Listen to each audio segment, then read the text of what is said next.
Hello guys! Welcome back to my channel. This is Simply Nancy. For today's vlog, I would like to share with you my recipe.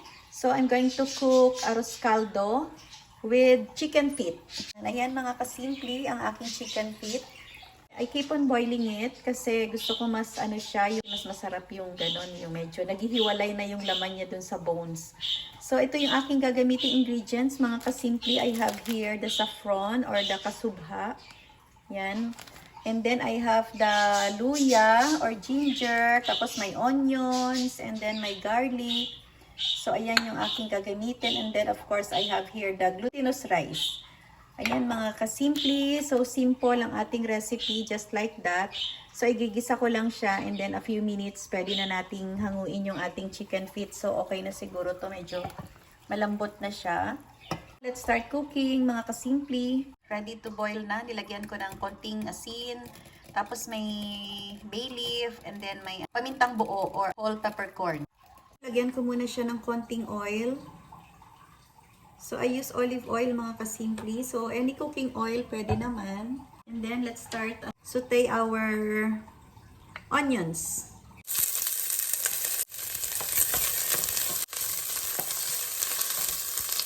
And then next na natin yung ating garlic.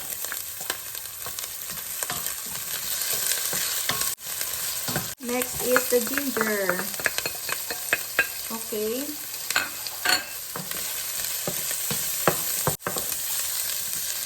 And then we can now put the chicken feet. Hindi ko isasama mga kasimpli yung ating yung lagaan ng chicken feet.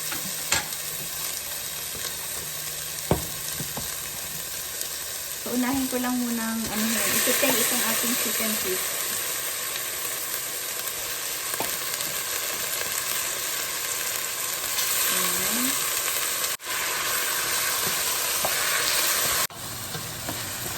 Ilalagay ko na mga kasimple yung glutinous rice. Okay.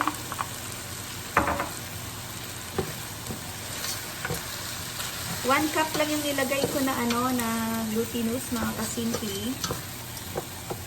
And then lalagyan ko na siya ng water. Okay.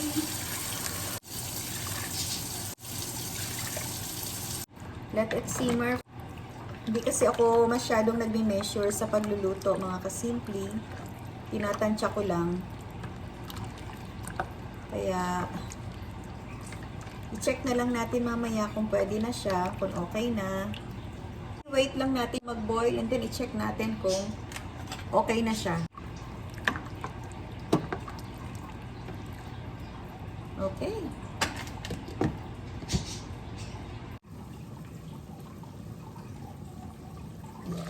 Check natin mga kasimpli kung okay na.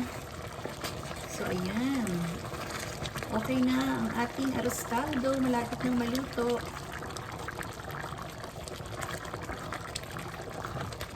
Wow.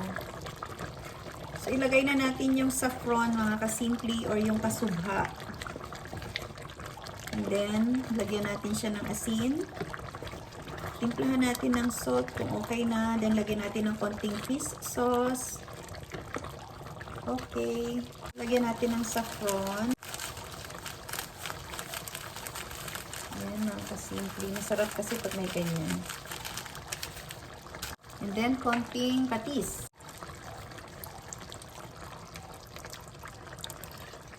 Ground black pepper or paminta.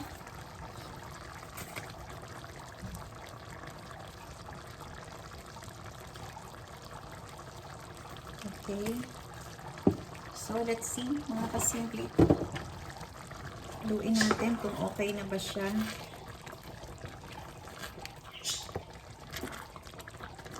So, depende na yun sa inyo mga kasimple kung magluluto kayo nito.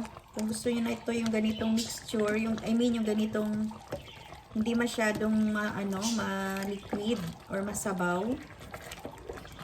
Pero parang gusto ko pa siyang lagyan ng konting sabaw mga kasimple. Kasi baka matuyuan siya eh. So, lagyan ko pa ng konting water. Nasa thermos. So, ayan. Para hindi siya magda-dry once na. Kasi di ba pagka lumamig na siya, so natutuyuan. Natutuyuan siya. Ayan. Wow. Tamang-tama.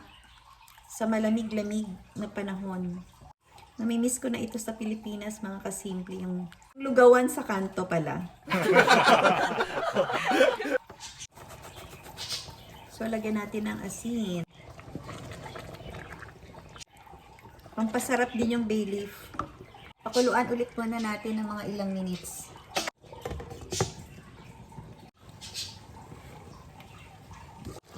Ayan, mga kasimple. Ayan, so this is it. This is it, pansit, mga kasimple. So, I'm done cooking the arroz caldo with chicken feet.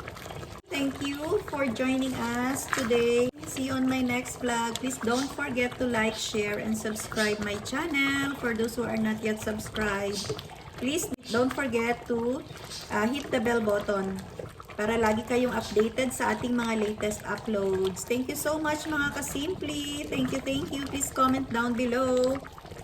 Thank you so much for watching. See you on my next vlog. Bye!